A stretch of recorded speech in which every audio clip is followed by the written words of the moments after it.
जय हिंद students, welcome to computer class. This is third part of chapter number 3 computer languages. इसके पहले हम लोगों ने पढ़ा कंप्यूटर लैंग्वेज टू टाइप्स की होती हैं, लो लेवल लैंग्वेज और high level language. Low level language को दो कैटेगरी में डिवाइड किया गया है, मशीन लैंग्वेज और असेंबली लैंग्वेज। ये हम लोगों ने पढ़ लिया था।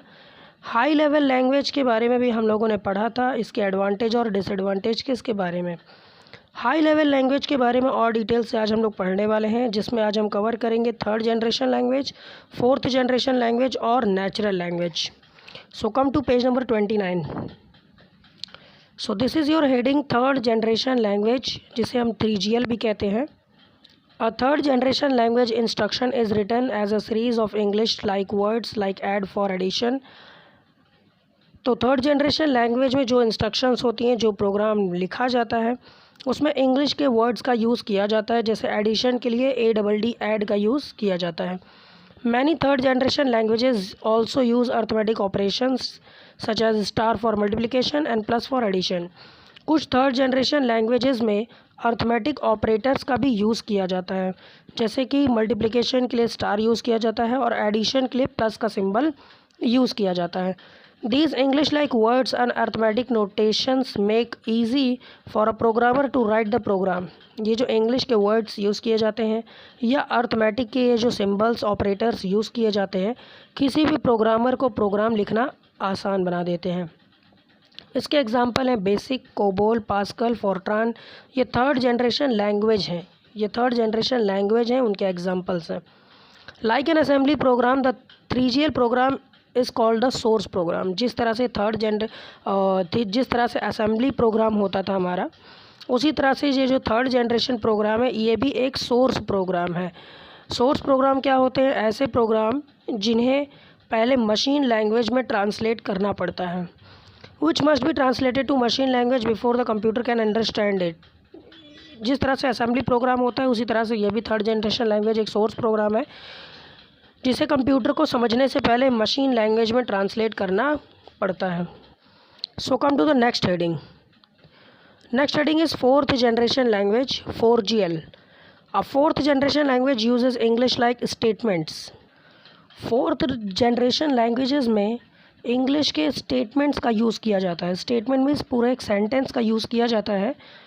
It is a non procedural language which means that the programmer only specifies what the program should accomplish without explaining how। तो ये एक नॉन प्रोसीजरल लैंग्वेज है। इसका मतलब ये होता है which means that the programmer only specifies, जिसमें प्रोग्रामर सिर्फ ये स्पेसिफाई करता है। स्पेसिफाई मतलब उल्लेख करना, जिसमें प्रोग्रामर सिर्फ ये उल्लेख कर देता है what the programmer should accomplish, कि वो जो प्रोग्राम है वो किस तरह से accomplish होगा। accomplish means complete होना, पूर्ण होना, कैसे पूरा होगा, विदाउट एक्सप्लेनिंग हाउ, बिना एक्सप्लेन किए हुए। It is fast and requires less time and effort on the part of the programmer. किसी भी प्रोग्रामर को प्रोग्राम लिखना फोर्थ जनरेशन लैंग्वेज की मदद से काफ़ी आसान हो जाता है और समय की भी बचत हो जाती है। In fact, it is so easy to use that user with very little programming background can develop programs using fourth generation language। तो इनफैक्ट ये बहुत ही आसान हो गया है किसी भी प्रोग्रामर के लिए फोर्थ जनरेशन लैंग्वेज की मदद से किसी भी प्रोग्राम को डेवलप करना, बनाना। तो फोर्थ जनरेशन लैंग्वेज की कुछ एग्जांपल्स है, जैसे कि विजुअल बेसिक, ओरेकल, SQL, जावा, ऊप्स। तो ये सारे हमारे फोर्थ जनरेशन लैंग्वेज के एग्जांपल्स हैं। So come to the next heading, natural language. So this is your heading, natural language, 5GL.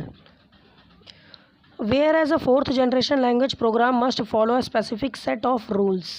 जिस तरह से फोर्थ जनरेशन लैंग्वेज में हम लोगों ने देखा कि स्टेटमेंट लिखने की ज़रूरत पड़ती है, तो फिफ्थ जनरेशन लैंग्वेज में इसका जस्ट अपोजिट है। इसमें भी स्टेटमेंट ही लिखना होता है, बट कुछ स्पेसिफिक सेट होते हैं, कुछ रूल्स, नियम, कानून होते हैं, लेकिन 5G में ऐसा बिल्कुल भी नहीं होता है।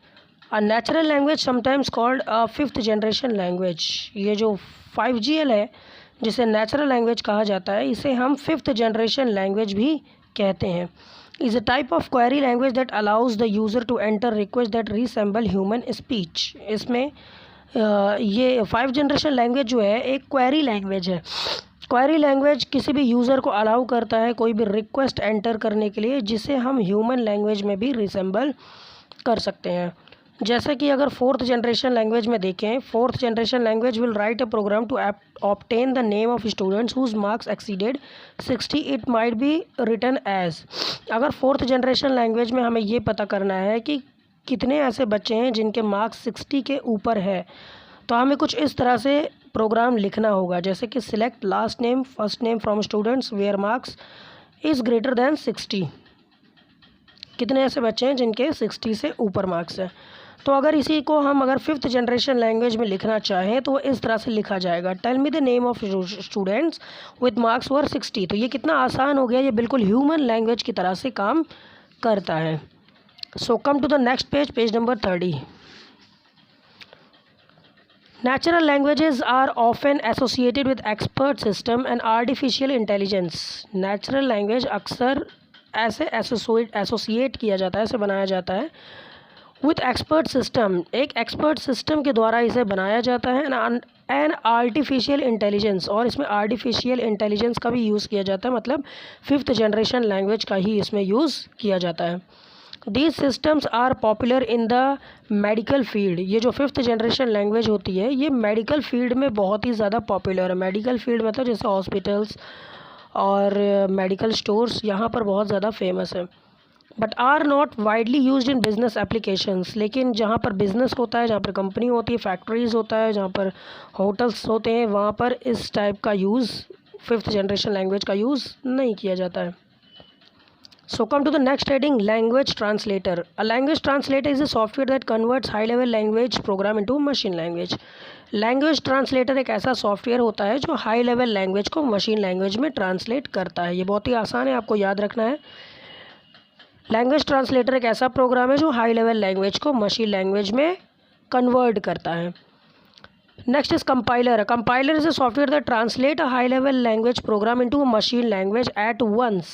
It displays the error of the whole program together. और compiler क्या होता है? compiler एक ऐसा सॉफ्टवेयर होता है जो हाई लेवल लैंग्वेज को मशीन लैंग्वेज में ट्रांसलेट कर देता है तुरंत ही। It displays the errors of the whole program together.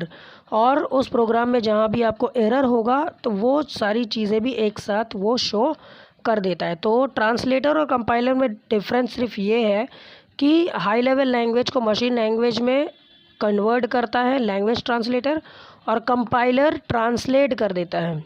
ठीक है, लैंग्वेज ट्रांसलेटर कन्वर्ट करता है और कंपाइलर ट्रांसलेट कर देता है। Next is interpreter. It also translate high level language program into machine language one line at a time. High level language program को machine language में ट्रांसलेट करने का काम करता है interpreter. One line at a time, एक line को एक बार में ये ट्रांसलेट करता है। It displays the error one line at a time, और ये एक लाइन में जितनी गलतियां होती हैं उसे एक बार में दिखा देता है। And it moves to the next only after the error is correct, और ये नेक्स्ट लाइन पर तभी जाता है जब आप उस एरर को करेक्ट कर लेते हैं। एरर करेक्ट होने के बाद ही ये नेक्स्ट स्टेप में जाता है, नेक्स्ट लाइन पर जाता है। सो यहाँ से आपका हो जाता है फिनिश। अब आपको इसकी एक्सरसाइज फिल करनी है, और जो भी आपको इस चैप्टर से रिलेटेड डाउट्स होगा वो आप लोग क्लियर कर सकते हैं। सो जय हिंद स्टूडेंट्स।